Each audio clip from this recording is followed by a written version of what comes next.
আরও একটা মানি নাইট রয়ের এপিসোড শেষ হয়েছে এবং এই এপিসোডটাও অনেক বেশি স্ট্যাক ছিল এবং শুরু থেকে শেষ পর্যন্ত মানি নাইট রয় কি হয়েছে সবকিছু আপনাদের বলবো। আপনারা জাস্ট একটা কাজ করবেন, আপনারা জাস্ট চ্যানেলটাকে সাবস্ক্রাইব করবেন এবং ভিডিওটাকে লাইক করবেন। দেরি না করে চলুন শুরু করা যাক। Hello viewers, welcome to Rachel Bangla BD. Money night রয়ের এপিসোডটা শুরু করে সেথ রলিন্স, ব্রন বেকার এবং পল হেমেন। আর ব্রন বেকার আজকে কোট প্যান্ট পরেই এসেছে একদম পল হেমেনের মতো। আর সেথ রলিন্সের কথা যদি বলি, সে ড্যান্সিং সিঙ্গিং কোনো কিছুই ছাড়েনি, সেম উইয়ার্ড অ্যাটায়ার পরে এসেছে আর এইবার উইয়ার্ড গ্লাস পরে এসেছে। সে আসার পর মানে তারা আসার পর এগেন সেম ইন্ডাস্ট্রির কথা বলতেছে এবং ব্রন বেকারের কথা বলে যে এই যে ব্রন বেকার সে হচ্ছে ইন্ডাস্ট্রির ফিউচার। আর এইসব কথা যখন বলতেছিল আনএক্সপেক্টেডলি স্যামিজেন এখানে চলে আসে। সত্য বলতে আমি এক্সপেক্ট করিনি স্যামিজেনকে। রলিন্সকে প্রথমে বলে জেলাস এবং বলে তোমার মধ্যে কোনো ডিফারেন্ট নেই, তোমার কাছে এই ভাইসমেন্টটা আছে যেমনটা আগে তাদের কাছে ছিল। এখানে এসে সিএম পাঙ্ক আর রোমান রিন্সের কথা বলতেছিল আর তুমি কিভাবে ডিফারেন্ট হলা, তুমিও তো তাদের মতো হয়ে গেলা। সেথ রলিন্স বলে যে ননসেন্সের মতো কথা বলো না এবং আমিও তোমার সাথে ফালতু কথা বলবো না, আমি তোমার এগেনস্টে না এবং আমি তোমার সাথে ড্রামাও করবো না। আর আমি যদি কোনো কিছু করি সেটা তোমার জন্য অনেক বেশি ট্রাবল হয়ে যাবে। আর ওই দিক দিয়ে ব্রন বেকার অনেক বেশি ফিউরিয়াস দেখা যাচ্ছিল। সেথ রলিন্স সিম্পলি বলে you are either with us or you will become our target. বলে আমি তোমাকে কোনো ট্রেড করতেছি না, আমি তোমাকে এক্সপ্লেন করে বোঝাচ্ছি এবং বুঝে তোমাকে আমি জাস্ট একটা অফার দিচ্ছি। বলে আমি তোমাকে স্ম্যাকডাউনে পাঠাতে পারি এবং তোমার যদি আমাদের নিয়ে প্রবলেম হয় তাহলে তুমি এখানে থেকো না, তুমি মানি নাইট র থেকে স্ম্যাকডাউনে চলে যাও। এবং লাস্টে যখন বলেছে তুমি স্ম্যাকডাউনে চলে যাও, তারপর তাকে সময় দেয়, বলে যে এমনটা না, তোমাকে অ্যান্সার ইমিডিয়েটলি দিতে হবে, তুমি চিন্তা করো, আজকে রাতে আমাকে তোমার অ্যান্সারটা জানিয়ে দিও। এখানে সেথ রলিন্স একটা ডেডলাইন দেয় যে তুমি শোটা শেষ হওয়ার আগেই আমাকে তোমার অ্যান্সার জানিয়ে দিবে। আর যেভাবে শো এর ওপেনিংটা শেষ হয়েছে আমার কাছে ভালোই লেগেছে এবং শোটাকে সেট করার জন্য ভালো একটা লেআউট তৈরি করেছে। এরপরে ম্যাচ হয় রিয়া রিপ্লে এবং রক্সেন প্যারেসের। আর দেখা যাচ্ছিল লোকেরা এটার জন্য অনেক বেশি হাইপ ছিল আর সত্য বলতে ম্যাচটাও ভালো ছিল। কিন্তু ম্যাচে মোস্ট অফ দ্য টাইম শুরু থেকে শেষ পর্যন্ত রিয়া রিপ্লিকে ডমিনেট করেছে রক্সেন প্যারেস। নর্মালি কিন্তু রিয়া রিপ্লি ডমিনেট করে ম্যাচে, বাট আজকে রক্সেন প্যারেস সেটা করেছে এবং তার লেগকে টার্গেট করেছে। আর রিয়া রিপ্লি লেফট লেগকে টার্গেট করে অনেক বেশি সেখানে মারতেছিল। আর ম্যাচের এন্ডে জুলিয়া আসে এবং এখানে কস্ট করার চেষ্টা করে, বাট সে কস্ট করতে পারে না। বাট শেষে ম্যাচটা ডিসকোয়ালিফিকেশনে এন্ড হয়ে যায়। তারপর আবার দুইজন মিলে তার উপর অ্যাটাক করে এবং আবার লেগের উপর টার্গেট করে এবং এর মধ্যে ইউএসকাই চলে আসে সেভ করার জন্য। এর আগের সপ্তাহে রিয়া রিপ্লি তাকে সেভ করতে এসেছিল, এখন এই সপ্তাহে সে রিয়া রিপ্লিকে সেভ করতে এসেছে। আর এখানে জুলিয়া এবং রক্সেন মানি নাইট রকে কেওস করার চেষ্টা করতেছিল, বাট কমপ্লিট সেটা করতে পারেনি রিয়া রিপ্লি এবং ইউএসকার জন্য। এরপর আমরা জাজমেন্টের একটা ব্যাকস্টেজ সেগমেন্ট দেখি এবং এগেইন আমরা এখানে রিফট দেখি জাজমেন্টের মধ্যে। অ্যাকচুয়ালি ফিন বেলার আসে জেডি ম্যাকডোনাল্ডের সাথে দেখা করতে। জেডি ম্যাকডোনাল্ড তাকে ইনফর্ম করে এবং বলে যে আমাদের নাম্বার 1 কন্টেন্ডারশিপের জন্য ম্যাচ করতে হবে, যেহেতু আমরা অপরচুনিটি পেয়েছি এবং আমরা ফেস করব ওয়ার রেডার্সকে এবং আমাদের টিমের মধ্যে যেই জিতবে তারা ফেস করবে নিউ ডেকে। আর এই ম্যাচটা সেট করেছে লিভ মর্গান কথা বলে। ফিন বেলার বলে এই জিনিসটা আমি কেন এখন জানলাম, আগে কেন জানতে পারলাম না। তো জেডি ম্যাকডোনাল্ড বলে তোমাকে বলা হয়নি, এটা তো ভুল। তো দেখা যাচ্ছিল জেডি ম্যাকডোনাল্ড এটা নিয়ে ডিসঅ্যাপয়েন্টেড ছিল। জাজমেন্টের মধ্যে এখানে দেখা যাচ্ছিল ফিন বেলারকে ইগনোর করা হচ্ছে। আমার মনে হয় এদের স্টোরি আরো পরে গিয়ে ডাব্লিউডাব্লিউ শুরু করবে। এরপরে শো এর মধ্যে লোগান পল অ্যাপিয়ার হয় এবং সে এসে অ্যাড্রেস করে। আর কোন জিনিসটা অ্যাড্রেস করেছে জানেন? সে এখানে ওয়ার্ল্ড চ্যাম্পিয়নশিপের জন্য অ্যাড্রেস করেছে। সে প্রথমে ক্রাউডদের বলে যে ক্রাউডদের এইসব আমার ভাল লাগে না, ড্রামা, ক্রাউডরা এমন, ক্রাউডরা অমন, আর তোমরা কখনোই আমার গ্রেটনেসকে একসেপ্ট করতে পারবে না। এরপর বলে যে দেখো জেউসো সে আসলে ভালো চ্যাম্পিয়ন না, তোমাদের আমার মতো চ্যাম্পিয়নের দরকার আছে। জেউসো আসে এবং কনফার্ম করে বলে যে আমি এই ডাব্লিউডাব্লিউ কোম্পানিকে 15 বছর দিয়েছি, তুমি জাস্ট এখন এসেছো, তুমি কি মনে করো আমি এক পাঙ্ক অ্যাস ইউটিউবারকে এই টাইটেলটা এমনি এমনি দিয়ে দিব? যদি তোমার টাইটেলটা চাই তাহলে তুমি আর্ন করো এবং তুমি যদি টাইটেলটা নিতে চাও তাহলে তোমার সাথে আমার কম্পিট করতে হবে। লোগান পল চ্যালেঞ্জ করে জেউসোকে আর এন্ডে একটা সুপার কিক মেরে দেয় জেউসো লোগান পলকে। আর এদের ম্যাচ ডেফিনেটলি হবে, বাট এখন অফিসিয়াল করা হয়নি।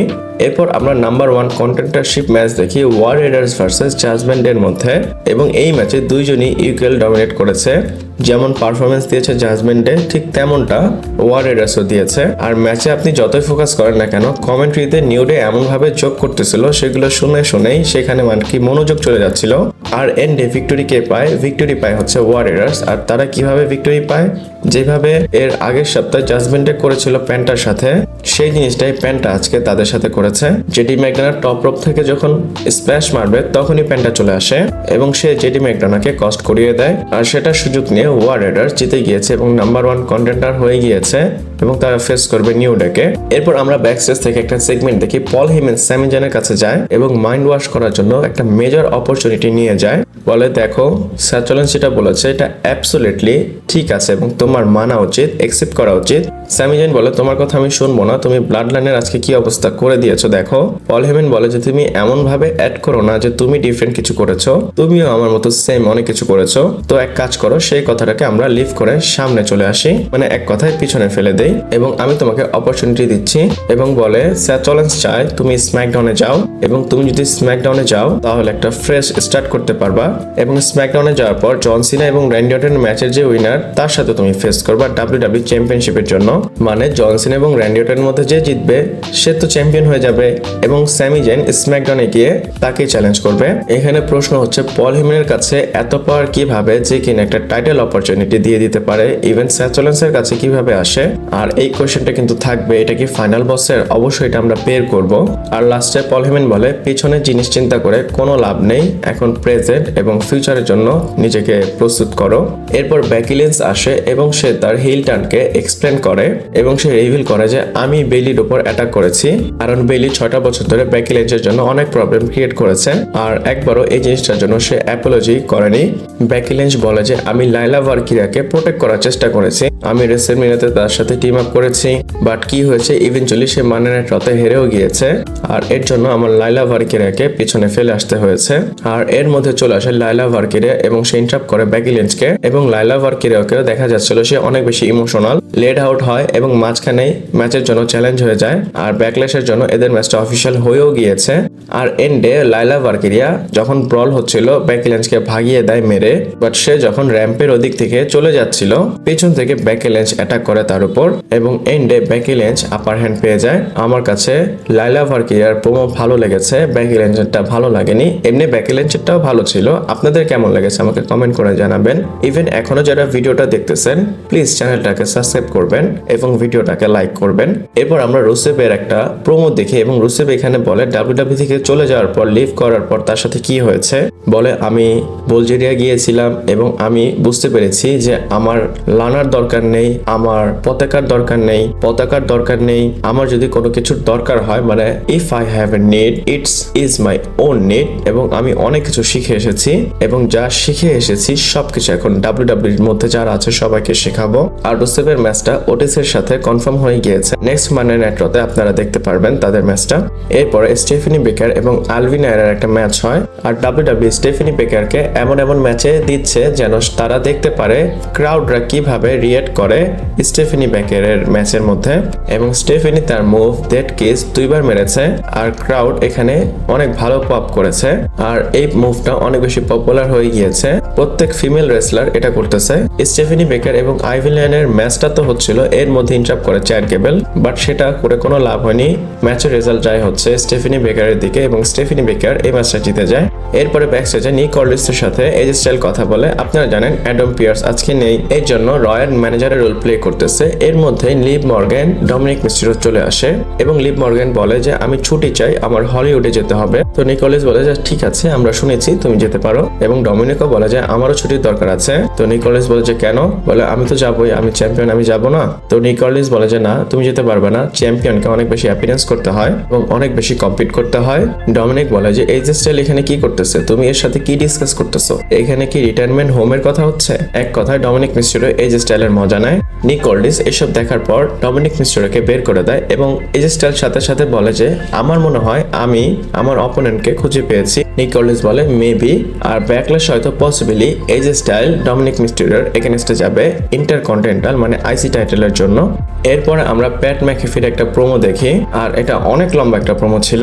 প্যাট ম্যাকেফি অনেক লম্বা একটা লাইন বলেছে। প্যাট ম্যাকেফি বলে যে আমি যখন দুনিয়া থেকে যাব আমি চাই লোকেরা আমাকে এমন ভাবে চিন্তা করুক বা আমাকে মনে রাখুক সে যখন এসেছিল কোনো কিছু নিয়ে আসেনি, কিন্তু সে যখন চলে গিয়েছে দুনিয়াকে অনেক কিছু দিয়ে গিয়েছিল। তুমি এখানে চিলড্রেন হসপিটালের কথা বলতে পারো, মিলিটারি ফাউন্ডেশনের কথা বলতে পারো, অথবা হোমলেস শেল্টারের কথা বলতে পারো, অথবা তোমরা পাবলিক স্কুলের কথাও বলতে পারো। মানে এখানে আরো অনেক নাম বলে এবং লাস্টে গিয়ে বলে আমি সবাইকে দিয়েছি এবং আমি চাই লোকেরা যেন এই জিনিসটাকে ইগনোলেজ করে। এরপরে প্যাট ম্যাকেফি আসে গুন্থারের উপর, বলে গুন্থার এই মাইকেল কোলের সাথে ভুল করেছে এবং সে আমার খুব ভালো একটা বন্ধু এবং তার সাথে যদি খারাপ কিছু হয় আমি তার সাথে সব সময় দাঁড়িয়ে থাকবো, তার পাশে থাকবো এবং যে তার সাথে খারাপ করবে তার এগেনস্টে আমি দাঁড়াবো। সে বলে যে এই জিনিসটা হওয়ার কথা ছিল, হয়েছে এবং আমি গুন্থারের সাথে ফাইট করব। আমি চাই গুন্থারের সাসপেনশন যেন লিফট করা হয়। এর মধ্যে নিক কলিন্স আসে এবং বলে যে না এই জিনিসটা হবে না, একটা জিনিসের সিস্টেম আছে। যদি তুমি আসলেই চাও যে গুন্থারের সাসপেনশন আমরা লিফট করে দেই এবং তুমি ফাইট করতে চাও তাহলে এটা আমরা ডাব্লিউডাব্লিউ রিং এর মধ্যে করব এবং বলে যে ব্যাকল্যাশে তুমি গুন্থারকে পেয়ে যাবে এবং তোমার রিং এর মধ্যে তার সাথে ফাইট করতে হবে। আর লাস্টে প্যাট ম্যাকেফি বলে যে আই অ্যাকসেপ্ট। এরপর আমরা ব্যাকস্টেজে একটা সেগমেন্ট দেখি জেউস এবং স্যামি জেনকে। জেউস ও স্যামি জেনকে বলে ব্রাদার ফ্রম অ্যানাদার মাদার এবং বলে আমি চাই তুমি যেই ডিসিশন নিবা সেটা যেন রাইট হয় এবং তুমি যেটাই নিবা সেটার উপর আমার সাপোর্ট আছে। আই হোপ তোমার ডিসিশন যেন তোমার বেস্ট ফেভারে যায়। আর এইসব শোনার পর স্যামি জেন যখন যাচ্ছিল জেউস তো একা ছিল, সেখানে অ্যাটাক করে লোগান পল জেউসের উপর এবং লাস্টে ইট করে এখান থেকে চলে যায়। এরপরে মেন সেগমেন্ট হয় মানে মেন ইভেন্ট। স্যাথ রলিন্স আসে, স্যামি জেন আসে এবং এখানে ডিসিশন টাইম চলে আসে। স্যাথ রলিন্স বলে যে দেখো তুমি আমার ভালো একটা বন্ধু এবং আমাদের রিলেশনশিপ অনেক ভালো ছিল।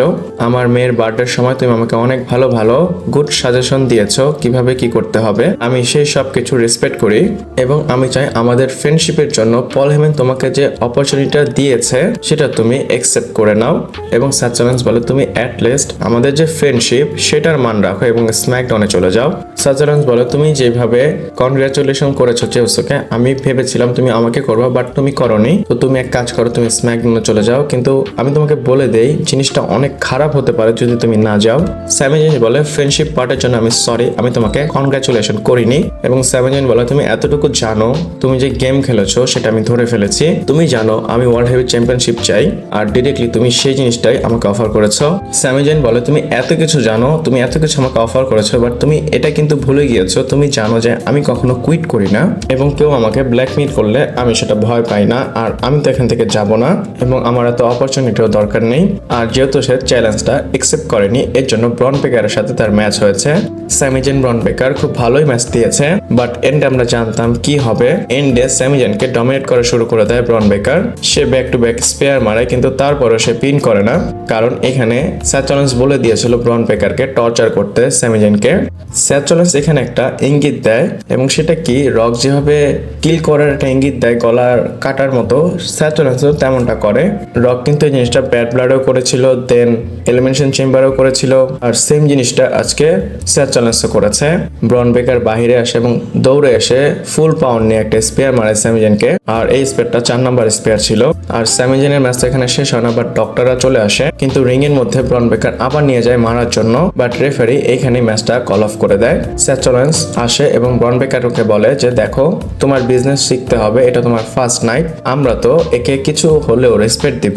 এটা বলার পর স্যাথ রলিন্স তাকে স্টম্প মেরে দেয় আর এভাবে মানি নাইট রটা শেষ হয়ে যায় এবং মানি নাইট র শেষ করে পল হেমেন, ব্রন বেকার এন্ড স্যাথ রলিন্স। আমার তো রটা ভালোই লেগেছে, আপনাদের কেমন লেগেছে আমাকে কমেন্ট করে জানাবেন। ভিডিওটা এই পর্যন্ত ছিল, ভালো লাগলে লাইক কমেন্ট শেয়ার সাবস্ক্রাইব করে পাশে থাকবেন। পরবর্তী ভিডিওতে আবার দেখা হচ্ছে।